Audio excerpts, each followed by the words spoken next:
عنوان عرب کی تہذیب۔ سیرت رسول کو پڑھنے کے لیے عرب کی تہذیب اور روایات کو سمجھنا بہت ضروری ہے۔ عرب تہذیب کے بنیادی قوانین جنگ اور مروت تھے۔ مال غنیمت بہت مقدس ہوا کرتا تھا۔ مال و دولت حاصل کرنے کا ایک برتر ذریعہ جنگ کے بعد ملنے والی غنیمت تھی۔ عرب مروت سے 3 معنی مراد لیتے تھے: مہمان نوازی، مظلوم کو پناہ دینا، اپنے قبیلے کے قوانین کا احترام کرنا۔ عرب ایک قبائلی معاشرہ تھا۔ قبیلہ ان کے لیے سب سے بڑھ کر تھا۔ عرب میں تنہا یعنی قبیلے کے بغیر رہنے کا کوئی تصور ہی نہیں تھا۔ قبیلے کے بغیر زندگی ناممکن تھی۔ اگر کوئی قبیلہ اپنے کسی فرد کو نکال دیتا تو کوئی دوسرا قبیلہ اسے قبول کرنے کے لیے تیار نہیں ہوتا تھا۔ دین، مذہب، صحیح یا غلط، ظلم یا مدد، سب کا انحصار قبیلے پر تھا۔ اگر قبیلے کا کوئی شخص، خواہ وہ ایک بچہ ہی کیوں نہ ہو، کسی کے لیے پناہ یا ذمہ داری کا اعلان کر دیتا تو سارے کا سارا قبیلہ اس عہد کا پابند ہوا کرتا تھا۔ اس پناہ کی تصدیق قبیلے کے سردار یا قبیلے کے عمائدین سے کروانا بھی ضروری ہوتا تھا۔ وعدہ اور اس پر قائم رہنا عرب کے لوگوں کے لیے جان سے زیادہ عزیز تھا۔ عرب مظلوم کو پناہ دیتے تو اس کے لیے اپنی جان کی بھی پرواہ نہیں کرتے تھے۔ ان لوگوں کی نظر میں مظلوم وہ تھا جو اپنے قبیلے سے نہ ہو، کسی دوسرے قبیلے سے ہو اور پناہ مانگ رہا ہو۔ ہر کسی کے لیے اپنا قبیلہ باقی قبیلوں سے بڑھ کر اور اعلیٰ تھا۔ قبیلے کا سردار پورے قبیلے پر بھاری ہوتا تھا۔ مال غنیمت کا 1/4 قبیلے کے سردار کا حصہ ہوا کرتا تھا۔ اس کے علاوہ تقسیم سے بچ جانے والا مال بھی سردار کا ہوا کرتا تھا۔ سردار کی اطاعت قبیلے کے ہر فرد پر لازم تھی۔ قبائلی عصبیت اپنے عروج پر تھی۔ اگر کوئی شخص اپنے قبیلے کی مخالفت کرتا یا ان کے مزاج اور خیالات سے مختلف ہوتا تو اپنے ہی قبیلے کے لوگوں کا اس پر ظلم و ستم جائز سمجھا جاتا تھا۔ اس کے حق میں نہ تو کوئی آواز اٹھاتا، نہ کسی کو اس پر رحم آتا۔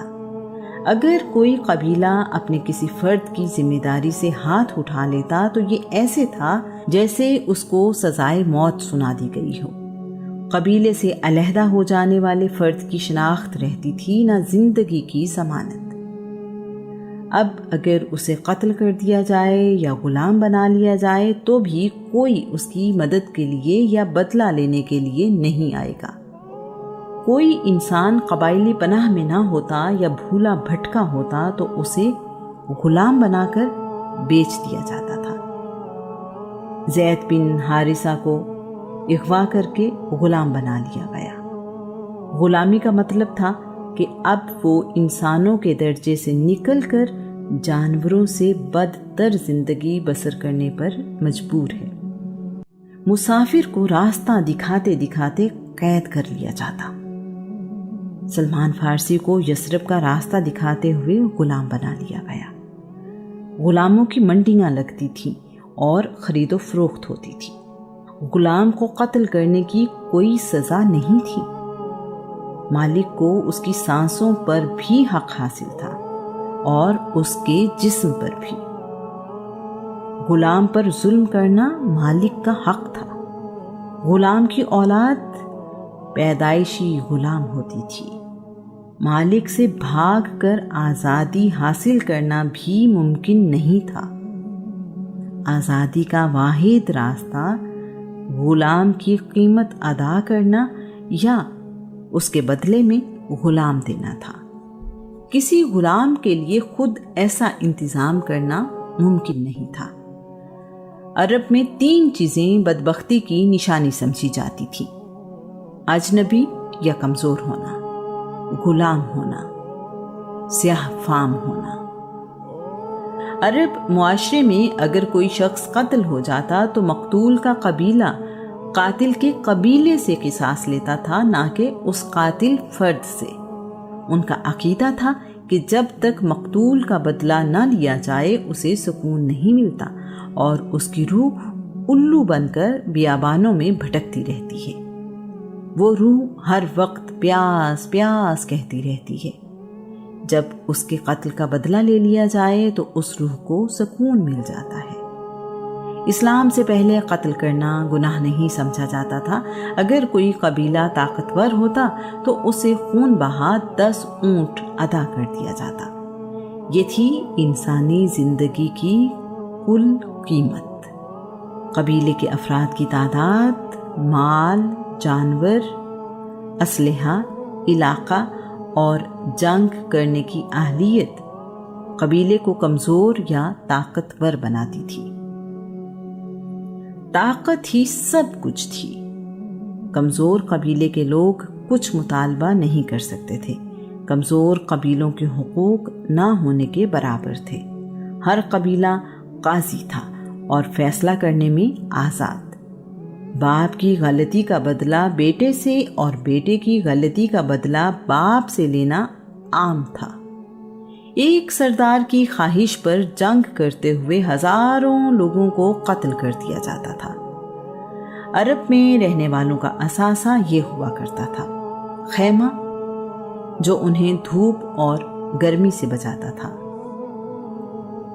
اونٹنی جو سواری اور دودھ کے کام آتی، تلوار جو ان کی حفاظت کے کام آتی۔ عورت کو بھی کچھ قبائل اثاثہ ہی سمجھتے تھے اور اسے دوسرے مال کی طرح سمجھا جاتا تھا۔ جانوروں کا ریوڑ، اونٹ کی سواری سب سے بہتر تصور کی جاتی تھی۔ صحرا کا سخت موسم، ریت میں چلنا اور کئی دن تک پانی کے بغیر زندہ رہنا اونٹ کی اہمیت میں اضافہ کر دیتا تھا۔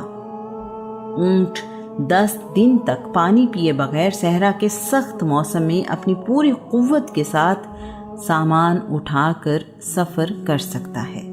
اس پر کمزوری کے کوئی آثار نظر نہیں آتے۔ ایسے وقت میں اس کی غذا جنگلی جھاڑیاں ہوتی ہیں۔ ایسا لگتا ہے کہ اللہ کریم نے یہ جانور پیدا ہی صحرا میں رہنے والوں کے لیے کیا ہے۔ زیادہ اونٹ رکھنے والے شخص کو امیر اور خوشحال سمجھا جاتا تھا۔ انعام و اکرام بھی عموماً اونٹوں کی صورت میں دیے جاتے تھے۔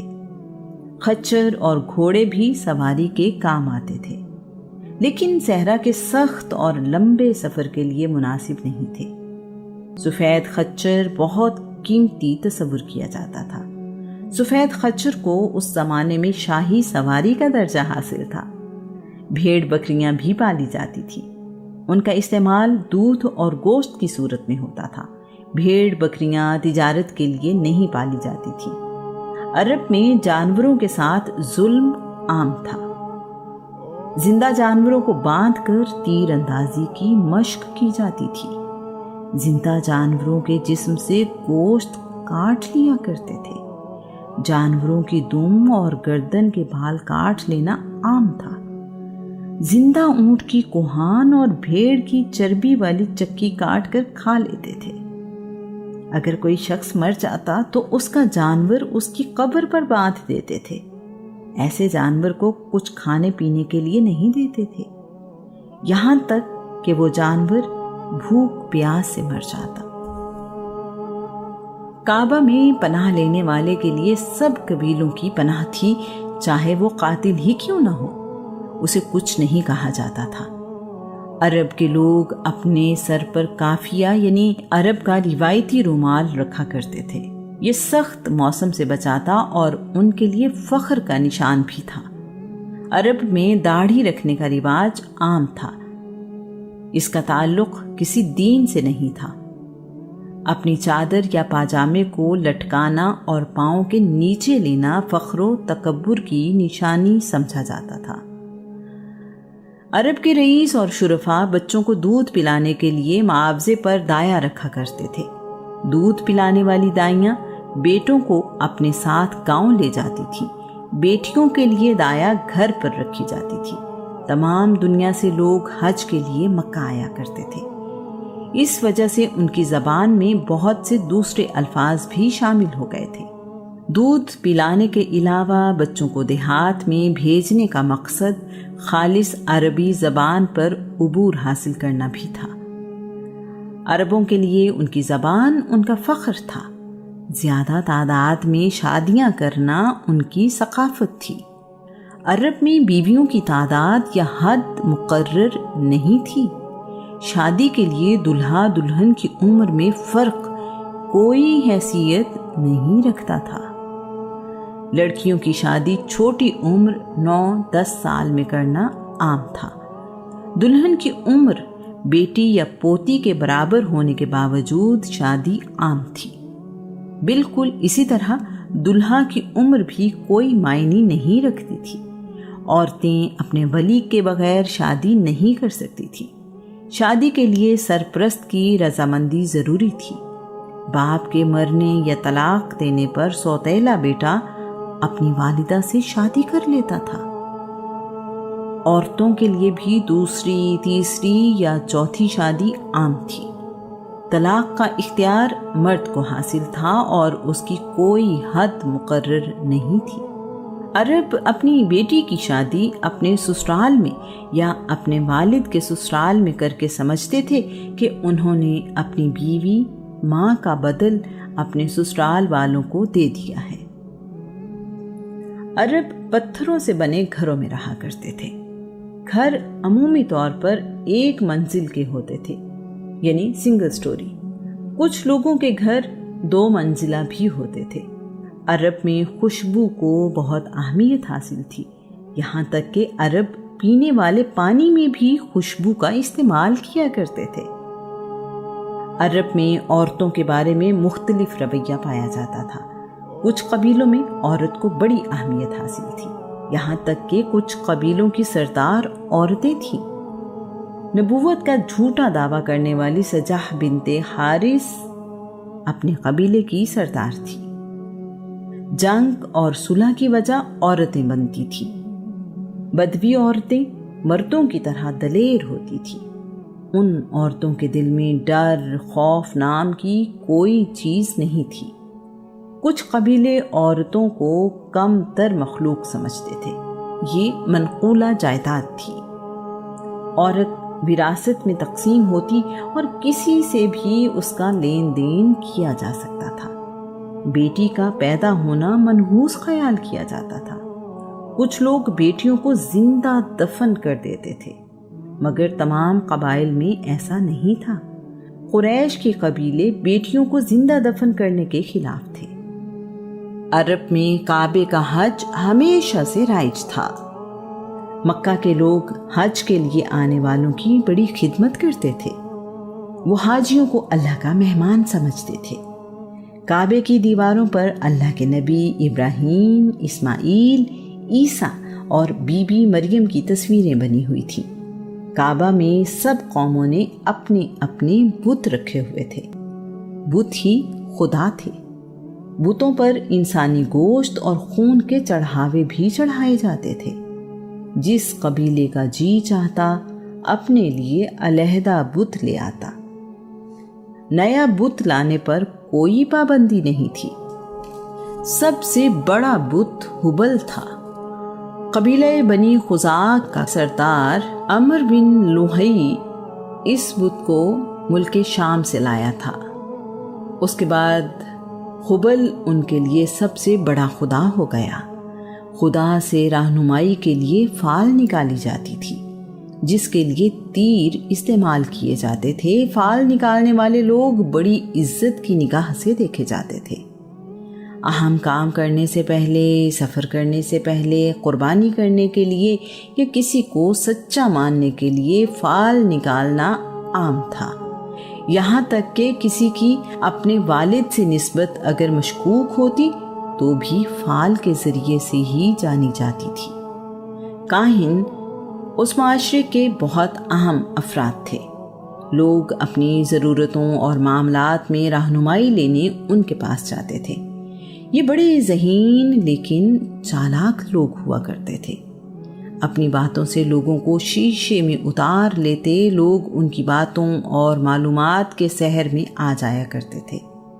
دوسروں کو اپنی باتوں سے لاجواب اور بے بس کر دینا ان کا کمال تھا۔ ان کی بات کو حرف آخر سمجھا جاتا تھا۔ یہودی اور عیسائی بھی عرب میں رہتے تھے، لیکن ان کی تعداد بہت کم تھی۔ مکہ میں رہنے والوں کی بڑی تعداد بت پرست تھی۔ اگر انہیں اپنے عقائد خطرے میں نظر نہ آئیں تو مذہبی رواداری پائی جاتی تھی۔ مختلف مذاہب کے ماننے والے ایک ہی گھر میں رہ سکتے تھے۔ عرب میں خدا کو راضی کرنے کے لیے یا کسی منت کو پورا کرنے کے لیے بیٹے کی قربانی کا رواج تھا۔ انسان کی قربانی سب سے عظیم قربانی سمجھی جاتی تھی۔ عرب زبان میں اپنا ثانی نہیں رکھتے تھے۔ عرب اپنے علاوہ باقی دنیا کو عجمی یعنی گونگا کہتے تھے۔ ان کے نزدیک زبان صرف عربی تھی۔ ان کی زبان بہت وسیع ہے۔ عربی زبان باقی زبانوں کی طرح زمانے کے ساتھ تبدیل نہیں ہوئی۔ اگر آج 2000 سال پہلے گزرا ہوا کوئی انسان واپس آ جائے تو عربی زبان کو اسی انداز میں سمجھ پائے گا۔ شاید اسی لیے اللہ کریم نے آخری کتاب قرآن مجید کو عربی زبان میں نازل کیا۔ عرب اپنی عبادت گاہ کو اسلام سے پہلے بھی مسجد ہی کہا کرتے تھے۔ تمام خامیوں کے باوجود کوئی عرب جھوٹا کہلانا پسند نہیں کرتا تھا۔ جھوٹ بولنے والے کی کوئی عزت نہیں تھی۔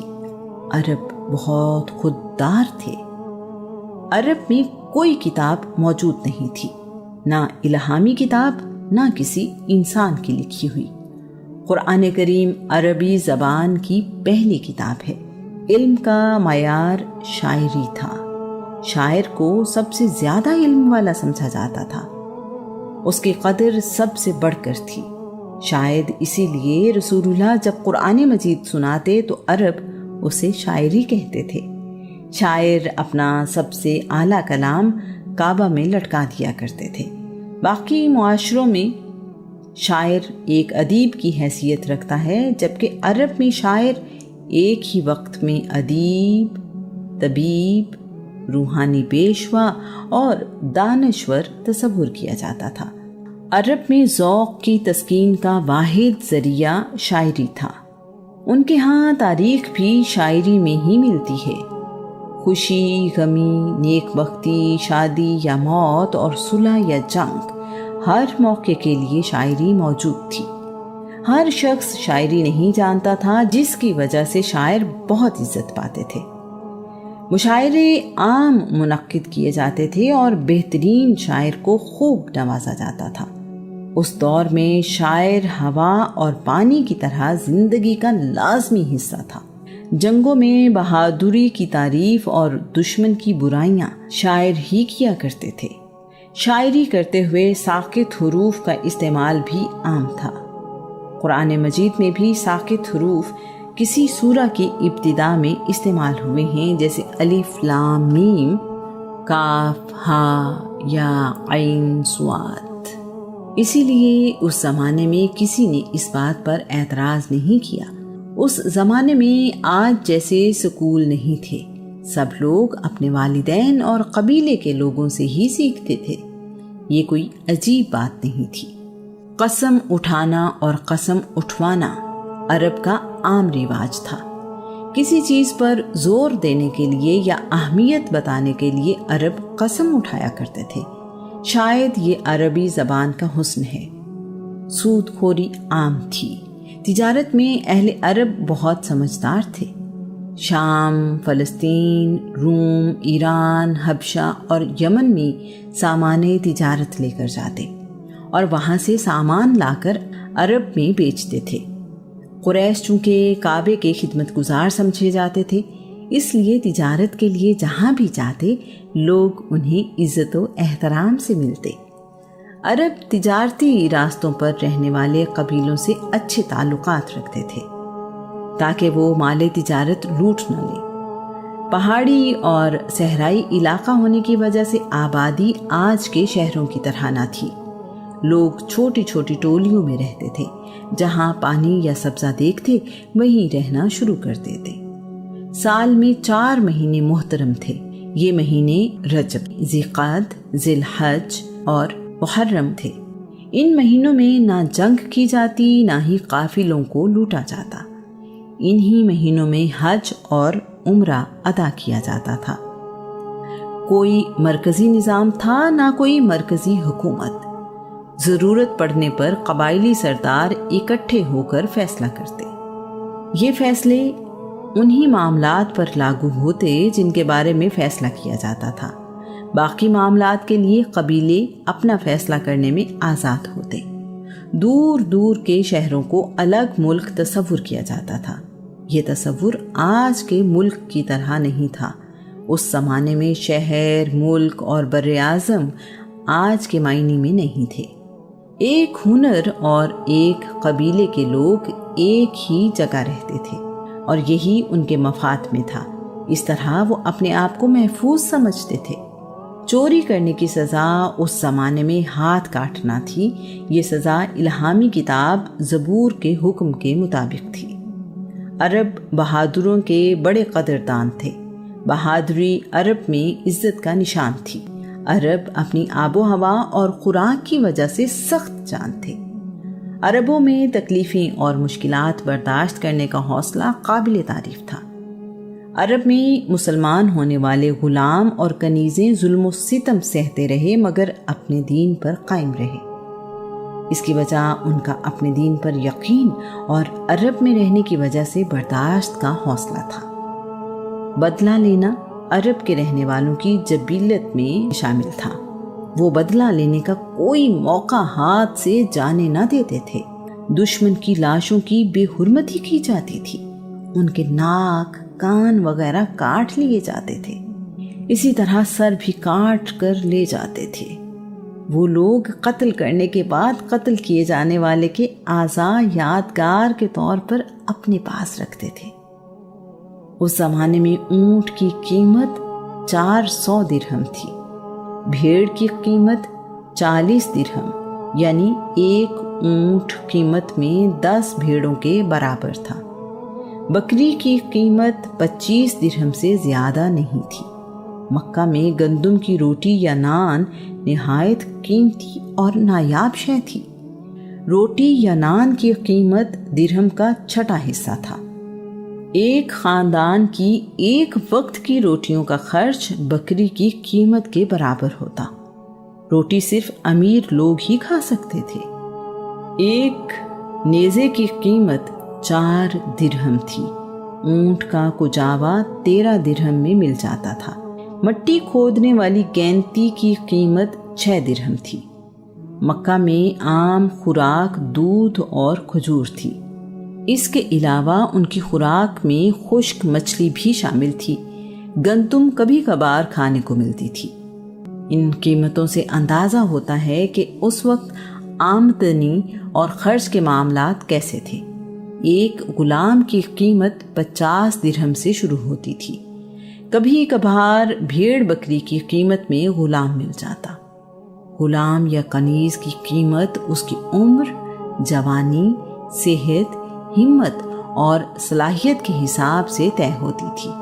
کنیز کی قیمت کا تعین اس کی عمر، خوبصورتی، اولاد پیدا کرنے کی صلاحیت سے کیا جاتا تھا۔ مہمانداری ایک ایسی خوبی تھی جو عرب میں نہایت اعلیٰ انداز میں پائی جاتی تھی۔ مال و دولت کا حصول عرب میں سخت محنت طلب کام تھا۔ موسم کی سختی، ذرائع آمد و رفت کی کمی اور قدرتی طور پر پھل کے درخت نہ ہونے کے باوجود عرب کنجوس نہیں تھے۔ مہمان نوازی میں عرب کے لوگوں جیسا ڈھونڈنے سے نہیں ملتا تھا۔ مہمان کی خاطر اپنی قیمتی سے قیمتی چیز لٹا دینا عرب میں کوئی بڑی بات نہیں سمجھی جاتی تھی۔ مہمان کی خاطر عرب اپنا آخری اونٹ خواہ و سواری کے لیے ہی استعمال کرتے ہوں تک قربان کر دیتے تھے۔ عرب بہت سی خوبیوں کے مالک تھے، جن میں سے ایک ان کا حافظہ تھا۔ اللہ کریم نے انہیں بلا کا حافظہ دیا۔ اس کے علاوہ ان میں غیرت اور کردار کی خوبیاں بھی نمایاں تھیں۔ عرب میں بہت سی جنگیں لڑی جانے کی وجہ ان کی غیرت تھی۔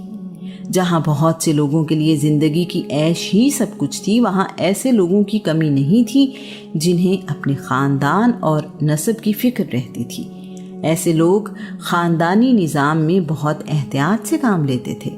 عرب کے شرفاء اپنے لیے ایسی بیویوں کا انتخاب کرتے تھے جو بہت اچھے خاندان سے اور پاک باز ہوں۔ وہ ظاہری حسن و جمال کے ساتھ ساتھ اچھے اخلاق اور کردار کو اہمیت دیتے تھے۔ عقیم بن سیف عرب کا ایک دانشور تھا۔ عقیم نے اپنے بیٹوں کو نصیحت کرتے ہوئے کہا، عورتوں کا ظاہری حسن و جمال تمہیں نسب کی پاکیزگی سے غافل نہ کرتے، کیونکہ کمینہ صفت اور بد کردار اپنے خاندان کی عزت اور بڑائی کو خاک میں ملا دیتی ہیں۔